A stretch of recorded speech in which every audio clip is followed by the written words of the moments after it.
From the Oklahoman newsroom, this is an OSU update. I'm Jenny Carlson here with John Helsley. John, the way Chris Carson has played since returning from injury this year, I contend if D.D. Westbrook wasn't doing what he's doing in Norman, the way he's emerged, everybody would be talking about, where did this Chris Carson guy come from? Well, let's answer that question. Where did he come from? That's a great question, and I'm not sure there's just an easy answer on that because he's really exploded here on the scene in the last half of the schedule here.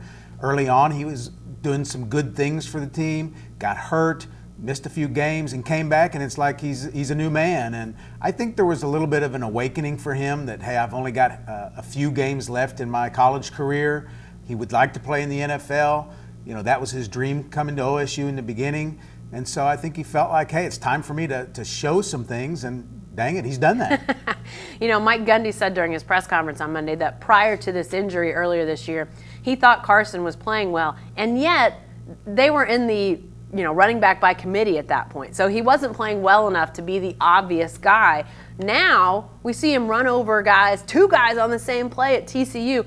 He just looks like his style almost has changed, John. Where did that come from? Well, it came in a lot of ways from prompting from teammates. He told me yesterday that some of the guys on the team were like, Chris, you bench all this weight, you lift all this weight, and yet you're really not a big, powerful running back. And I think that sort of set a light bulb off in his head, and he decided to be that guy, and he has been. He's run over defenders in several games, a couple against TCU.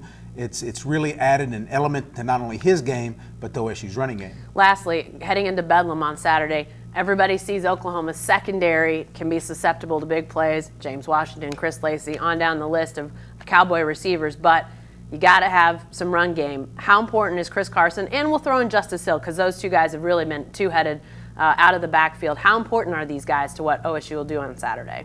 Absolutely important because, like you said, you have to have some semblance of balance. If you go up against really good teams and you can only do one, they're going to be able to defend that. They're going to find a way. Remember last year at the Sugar Bowl, Ole Miss coach said they've gotten by on smoke and mirrors, and that was really a compliment to them and that they were still able to do some things offensively. But we saw what happened to them against Ole Miss in the Sugar Bowl. Same thing could happen to Oklahoma if they didn't run the ball. They have run the ball much better this year, have run the ball even better here the last half of the season.